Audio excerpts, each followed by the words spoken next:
Hello दोस्त, कैसे हैं आप सब। उम्मीद करते होंगे सही होंगे आप लोग। एक बार फिर से मेरे यूट्यूब चैनल पे आप लोगों का स्वागत है। एक्सप्लेनेड ऑटोमेशन मेरा यूट्यूब चैनल का नाम है और ज़्यादा से ज़्यादा अपने दोस्तों के पास शेयर करें ताकि उन लोगों को भी लाभ हो हमारे पढ़ाए हुए चीज़ों को। और ध्यान में रखते हुए अपना एक आगे बढ़ते हैं। जैसे कि हमने पिछली वीडियो में आप लोगों को क्या क्या बताया था, आप लोगों को ध्यान होगा।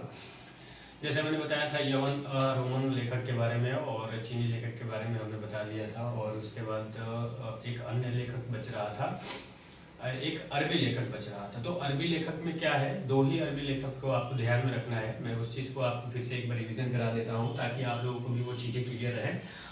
और सिंपल सी बातें से ध्यान में रखना है और ज़्यादा मतलब रट्टा मारने की ज़रूरत नहीं है। बस कहानियाँ से छोटी सी एक कहानी सी जैसे आप लोग इसको याद रखें। देखो, पहले आते हैं यवन रोमन लेखक, दूसरे आते हैं चीनी लेखक, तीसरे आते हैं अरबी लेखक, चौथे आते हैं अन्य लेखक। तो यवन लेखक को हमने डिस्कस कर लिया था। यवन लेखक में जैसे कि टेसियस था, हेरोडोटस थे, उसके बाद और अन्य लेखक थे, तीन चार लोग थे। तो हेरोडोटस के बाद जैसे कि हमने बताया था कि इतिहास के पिता बोलते हैं हेरोडोटस को, उसके द्वारा जो पुस्तक लिखी गई है वो हिस्टोरी का था। तो इसी तरह अरबी लेखक में हमने आपको डिस्कस किया था पिछले वीडियो में। अरबी लेखक में सबसे पहले आते हैं फाइयन के बाद आते हैं संगयून के बाद आते हैं आपका हेनसांग के बाद आते हैं इतिशांग। यानी चार लेखक चीनी लेखक थे जिन्होंने अपने बारे में भारत के बारे में विवरण दिया है ना। जैसे कि हेनसांग ने हर्षवर्धन के शासनकाल में आया था और नालंदा विश्वविद्यालय में अपना बौद्ध धर्म के अध्ययन करने के लिए आया हुआ था और लगभग वो भारत में रह के वो भारत के बारे में बताया था। तो वो सारी चीज़ें हमने डिस्कस कर लिया था। अब आपको एक छूट रहा था लेखक, जिससे अरबी लेखक और आपका एक अन्य लेखक आते हैं। तो अरबी लेखक में आपको ये ध्यान रखना है कि एक अलबरूनी नाम के एक लेखक हैं। अलबरूनी जो है वो आते हैं मोहम्मद गजनवी के साथ में। किसके साथ में? मोहम्मद गजनवी के साथ में भारत आते हैं और इसके द्वारा एक पुस्तक लिखी गई है जिसका नाम है किताब उल हिंद और तहकीक हिंद। बस इतना आपको ध्यान में रखना है, छोटी सी बातें। किताब उल हिंद और आपके तहकीक हिंद, ये दो इनके द्वारा किताबें लिखी गई हैं। इन किताबों से बहुत सारी चीज़ें प्राप्त होती हैं प्राचीन भारत के बारे में, है ना। तो इतना ध्यान रखना है कि जो अलबरूनी है किसके साथ आया था? मोहम्मद गजनवी के साथ में आया था। और इसने एक दो पुस्तक लिखी थी जिसका नाम था किताब उल हिंद और तहकीक हिंद। ये इतना ध्यान रखना है। और एक आते हैं इब्न बतूता। इब्न बतूता जो है ये बहुत चतुर मतलब विद्वान व्यक्ति था। विद्वान क्या बोले तो ये उसमें बहुत चतुर था। जो दिल्ली सल्तनत में इसे काजी की पद पे इसे नियुक्त किया गया था। तो इब्न बतूता है, इसके विद्वान के कारण मोहम्मद बिन तुगलक, सुल्तान मोहम्मद बिन तुगलक ने इसे जैसे 1333 ईस्वी में ये दिल्ली पहुंचता है और दिल्ली पहुंच के इससे मतलब क्या बोलते हैं, इसकी ज्ञान से देखते हुए सुल्तान मोहम्मद बिन तुगलक ने इसे दिल्ली की काजी या न्यायाधीश नियुक्त कर देता है। ठीक है, बस ये दो ही अरबी लेखक हैं जो आपको ध्यान में रखना है। ठीक है, अब उसके बाद आते हैं एक अन्य लेखक। अन्य लेखक में आता है दो लेखक आते हैं। पहला आते हैं तारानाथ। जो तारानाथ हैं ये तिब्बती लेखक हैं और इनके द्वारा दो चीजें लिखी है, कंगेयूर और तंगेयूर। आपको ध्यान रखना है, कंगेयूर और तंगेयूर, है ना। तो आप यहाँ पे मैं लिख सकता हूँ, जैसे कि आप देख सकते हैं, एक है कंगेयूर और एक है तंगेयूर। ये इनके द्वारा मतलब ये ध्यान रखना है कि तारानाथ के द्वारा जो है तंगेयूर और कंगेयूर के नामक एक ग्रंथ लिखते हैं। और ये लेखक कहाँ के हैं? ये तिब्बती लेखक हैं। बस इतना ध्यान में रखना है आपको। ठीक है, और एक आता है अन्य लेखक में ही मार्को पोलो। मार्को पोलो जो है वो 13वीं शताब्दी के अंत में आते हैं। कितने? 13वीं शताब्दी के अंत में पांड्या देश के यात्रा पर आते हैं और पांड्या देश के बारे में इन्होंने जानकारियाँ दिया है। ठीक है, बस इतना सिंपल सी बातें आपको ध्यान में रखना है। और ये चीज़ें बताने के बाद उसके बाद अब आगे बढ़ते हैं कि चीज़ें हमारा विदेशियों का विवरण खत्म हो जाता है। विदेशियों विवरण के बाद आता है पुरातत्व। तो पुरातत्व से स्टार्ट करने से पहले फिर मैं एक बार आपको रिवीजन करा देता हूँ। यवन रोमन लेखक, उसके बाद आपको चीनी लेखक के बाद कौन सा, अरबी लेखक के बाद आपका अन्य लेखक। यवन लेखक में आपने देखा था जैसे मेगास्थनीज था, सेल्यूकस निकेटर के, मैंने पिछले वीडियो में मैंने बताया था, आप उसको आप देख सकते हैं। तो यवन लेखक में सबसे पहले टेसियस के बाद हेरोडोटस के बाद मेगास्थनीज के बाद अन्य और दो हैं। तो आप उस वीडियो को देख लेंगे। उसके बाद जो है चीनी लेखक आते हैं। तो चीनी लेखक में कौन, पहला आपका फाइलन जो है वो किसके शासनकाल में आता है, चंद्रगुप्त द्वितीय के शासनकाल में आता है फाइलन, ठीक है। और इसने मध्य प्रदेश के जनता को सुखी समर्थ बताता है और लगभग 14 वर्षों तक भारत में रहता है और भारत से बाद में ये वापस चला जाता है, ठीक है। उसके बाद फाइलन के बाद आते हैं संगियोन जो है 518 में भारत आते हैं और 518 के बाद ये क्या करते हैं, ये 518 के बाद क्या करते हैं कि ये 3 वर्षों तक लगभग ये यात्रा करते हैं और 3 वर्षों के बाद बौद्ध धर्म का अध्ययन करके मतलब जानकारियाँ प्राप्त करके ये फिर वापस चले जाते हैं, ठीक है। उसके बाद आते हैं संगियोन के बाद हैनसांग जो है, हैनसांग हर्षवर्धन के शासनकाल में आते हैं 629 ईस्वी में। इसने क्या किया, चीन से भारत के लिए प्रस्थान किया और लगभग 1 साल के बाद कपिशा पहुंचते हैं और कपिशा पहुंच के इसने 15 वर्षों तक भारत में ठहर कर बिहार के नालंदा विश्वविद्यालय में बौद्ध धर्म का क्या करते हैं, अध्ययन करके फिर ये भी लौट जाते हैं लगभग 645 ईस्वी में, ठीक है। और इसके एक चीज नोट में ध्यान रखना है कि जब ये नालंदा विश्वविद्यालय में पढ़ रहा था यानी अध्ययन कर रहे थे, तो ये क्या उस समय के जो कुलपति थे नालंदा विश्वविद्यालय के, आचार्य शिलभद्र थे, इतने थे। एक थे इतिशन में लगभग 7वीं शताब्दी के अंत में आते हैं। तो बस उसे छोटा सा बातें ध्यान में रखना है, कुछ इसमें खास नहीं है। उसके बाद आता है अरबी लेखक। तो अरबी लेखक में क्या था, अरबी लेखक में 2 आपको ध्यान में रखना है, अल-बिरूनी और इब्न बतूता। अल-बिरूनी जो है मोहम्मद गजनवी के साथ भारत आता है, इसके द्वारा पुस्तक लिखी गई जो है किताब उल हिंद और तहकीक हिंद, ठीक है, जिससे प्राचीन भारत के बारे में बहुत सारी जानकारियां प्राप्त होता है, ठीक है। उसके बाद आता है इब्न बतूता जो है ये बहुत बड़ा विद्वान व्यक्ति रहता है। तो ये दिल्ली जब पहुंचता है तो सुल्तान मोहम्मद बिन तुगलक ने इसकी विद्वानिता देख के दिल्ली के काजी या न्यायाधीश नियुक्त कर देता है। बस इतना आपको ध्यान में रखना है, ठीक है।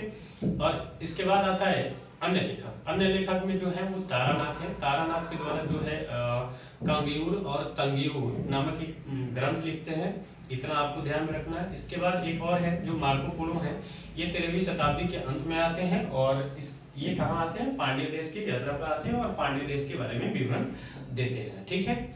इसके बाद आगे अब स्टार्ट करते हैं, जैसा अब हमने बता दिया विदेशी विवरण, तो अब स्टार्ट करते हैं पुरातत्व के बारे में। तो पुरातत्व स्टार्ट करने से पहले मैं आप लोगों से दोस्त पूछना चाहता हूँ, आप ही लोगों से, आप लोग कुछ बताओगे तो पुरातत्व जो है किसे कहते हैं। तो सिंपल सी बात है और सिंपल से छोटी सी एक चीज ध्यान रखना है आपको कि पुरातत्व उस स्थान यानी जहां से औजार, बर्तन और इमारतें जैसी अवशेष मिले हों उस जगह, उसे हम क्या कहते हैं, पुरातत्व कहते हैं। एक बार फिर से ध्यान से सुने, पुरातत्व उस स्थान को कहते हैं, किस स्थान को, पुरातत्व उस स्थान को कहते हैं जिस स्थान से बर्तन और औजार, इमारतें जैसी वस्तुएं अवशेषित किए गए हों यानी अवशेष मिले हों, प्राप्त हुए हों, उसे हम पुरातत्व कहते हैं। सिंपल सी बात है। और पुरातत्व में आपको ये ध्यान में रखना है कि कुछ चीजें हैं उसको ध्यान में रखना है। पुरातत्व अब आपसे सबसे पहले पूछता है फादर ऑफ इंडियन आर्कियोलॉजिक्स। आर्कियोलॉजिक्स मतलब पुरातत्व शास्त्र के पिता किसे कहते हैं, ठीक है। तो पुरातत्व शास्त्र के पिता हम उसे कहते हैं, यहाँ पे आप देख सकते हैं लिखा हुआ है कि सर अलेक्जेंडर कनिंघम को कहा जाता है। किसको कहा जाता है? सर अलेक्जेंडर कनिंघम को कहा जाता है। यहाँ पे आप देख सकते हैं मैंने लिख रखा है। तो सर अलेक्जेंडर कनिंघम को कहा जाता है किसका? फादर ऑफ इंडियन आर्कियोलॉजिक्स, ठीक है। यानी पुरातत्व शास्त्र के पिता को हम बोलते हैं सर अलेक्जेंडर कनिंघम को कहा जाता है। इसके बाद और पुरातत्व से कुछ लोग संबंधित रखते हैं, तो उन लोगों को भी ध्यान में आपको रखना है। तो ध्यान में रखने से जैसे कि अलेक्जेंडर तो आपको याद ही हो गया होगा। तो अलेक्जेंडर एक ये है और एक री एच लोंगहस्ट हैं और रॉबर्ट सेवेल हैं और जेम बर्गेस जो है, जेम बर्गस और वाल्टर इलियट जो है, ये सभी क्या है? पुरातत्व से संबंधित व्यक्ति हैं। इन लोगों को आपको थोड़ा सा ध्यान में रखना है। वाल्टर इलियट और जेम बर्गस और रॉबर्ट सेवेल और री एच लोंगहस्ट और अलेक्जेंडर, ये सभी क्या करते हैं? ये सभी पुरातत्व स्थानों का यानी स्थानों का उत्खनन करते हैं। क्या करते हैं? उत्खनन करते हैं। उत्खनन से संबंधित रखते हैं और इन लोगों ने भट्टी, प्रोल, घटनास्थल या अमरावती जैसे स्थानों को क्या करते हैं? खुदाई करते हैं। तो खुदाई करके ये क्या करते हैं? चीजें वहां से प्राप्त करते हैं पुरातत्व के बारे में, है ना। तो इसे हम पुरातत्व की खुदाई करके इस जगहों से प्राप्त करते हैं, ठीक है। तो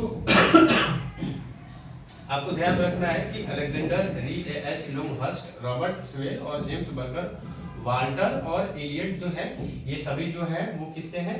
पुरातत्व से संबंधित रखते हैं। और इन्होंने सब क्या किया कि भट्टी को, अमरावती को जैसी घटनास्थल को क्या करते हैं? खुदाई करते हैं और खुदाई करके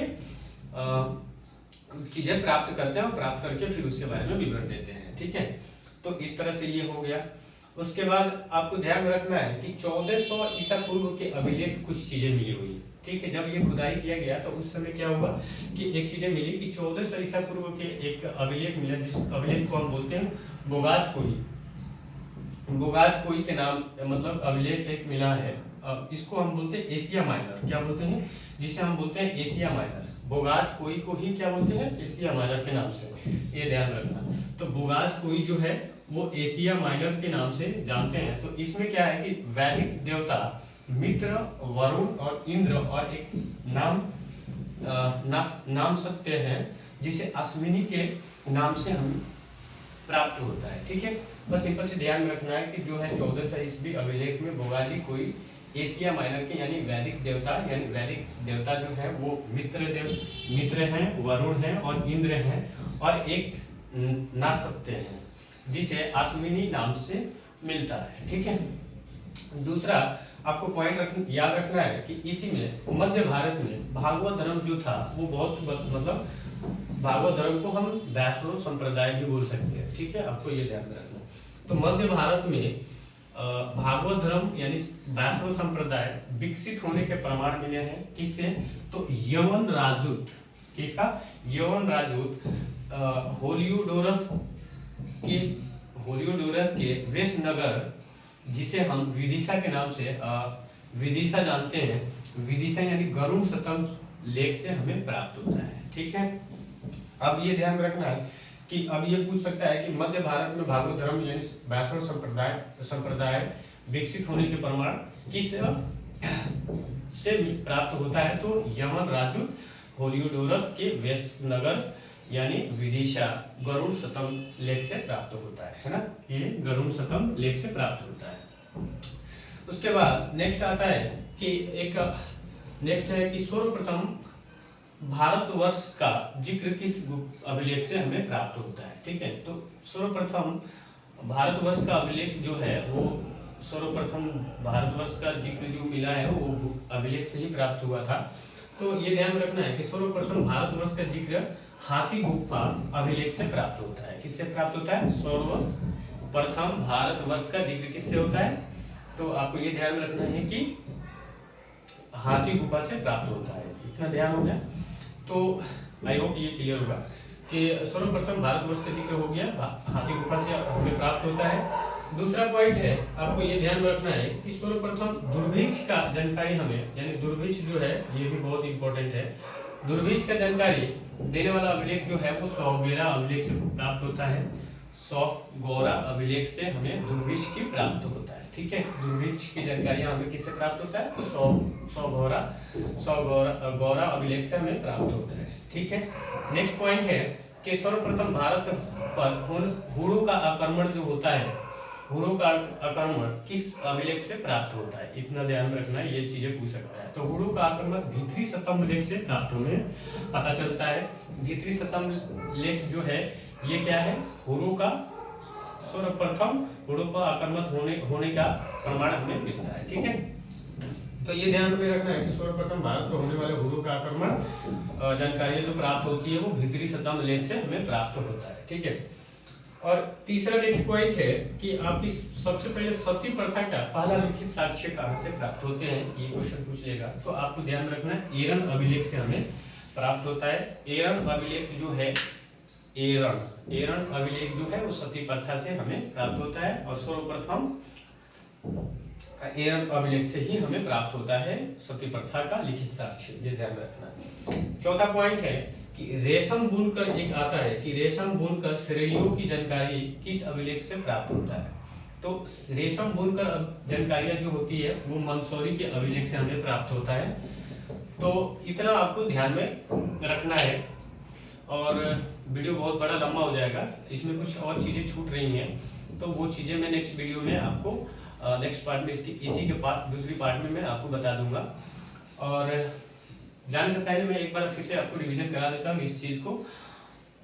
जैसे कि आपने देखा पुरातत्व, यानी पुरातत्व किसे कहते हैं, तो उस स्थान को कहते हैं जिस स्थान पे हमें औजार, बर्तन और इमारतें जैसे अवशेष हमें प्राप्त हुए हों, उस जगह को हम क्या बोलते हैं, पुरातत्व, यानी उसको हम पुरातत्व कहते हैं। पुरातत्व जो है, पुरातत्व शास्त्र के पिता किसे कहते हैं, तो पिता उसे कहते हैं कि सर अलेक्जेंडर कनिंघम है, उससे हम क्या बोलते हैं, फादर ऑफ इंडियन आर्कियोलॉजिस्ट। ठीक है, उसके बाद आता है कि जो अलेक्जेंडर है, VAH लोंगहर्स्ट, रॉबर्ट सेवेल और जेम बर्गस, वाल्टर और इलियट जो है, ये सभी क्या है, पुरातत्व स्थानों को उत्खनन से संबंधित रखते हैं। इन लोगों ने क्या किया, जैसे भट्टी आता है, भट्टी खोदाई किया, फिर अमरावती जैसी जगहों को क्या किया, खुदाई करके पुरानी चीजों का पता लगाया। ठीक है, और इसके बाद आता है कि 1400 ईसा पूर्व के अभिलेख एक पता चलता है,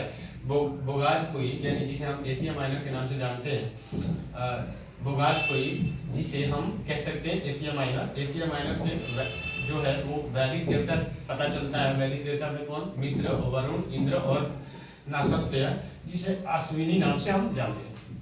और एक बात और खास याद रखना है कि मध्य भारत में भागवत धर्म जो है वो वैष्णव संप्रदाय विकसित होने के प्रमाण जो है वो हमें यवन राजूत हेलियोडोरस की वेशनगर यानी विदिशा से हमें प्राप्त होता है, यानी गरुड़ सतंभ लेख से हमें प्राप्त होता है। उसके बाद आता है कि सर्वप्रथम भारतवर्ष का जिक्र जो है वो हाथी गुफा से प्राप्त होता है। कहाँ से प्राप्त होता है, हाथी गुफा से प्राप्त होता है। और सर्वप्रथम दूसरा है, सर्वप्रथम दुर्भिक्ष जो है, दुर्भिक्ष का जानकारी देने वाला अभिलेख जो है वो सौगौरा अभिलेख है। और नेक्स्ट पॉइंट है कि सर्वप्रथम भारत को हुणों का आक्रमण होने के प्रमाण जो है वो भीतरी सतंभ लेख से प्राप्त होता है। किससे प्राप्त होता है, भीतरी सतंभ अभिलेख से प्राप्त होता है। उसके बाद नेक्स्ट पॉइंट है सती प्रथा का पहला लिखित साक्ष्य जो है वो एरन अभिलेख से प्राप्त होता है। उसके बाद लास्ट पॉइंट है रेशम बुनकर श्रेणियों की जानकारी जो है मंदसौरी अभिलेखों से प्राप्त होता है। तो बस इतनी आपको ध्यान में रखना है, सिंपल चीजें आपको मैंने डिस्कस करके यहाँ बताया है। ठीक है, अब नेक्स्ट चीजें हैं कि जो अभिलेख हैं किस राजा से संबंधित हो, तो नेक्स्ट पार्ट में मैं आपको बता दूंगा। तब तक के लिए थैंक यू, मिलते हैं फिर नेक्स्ट वीडियो में। और लाइक करना ना भूलें और शेयर करना मत भूलें। थैंक यू, जय हिंद।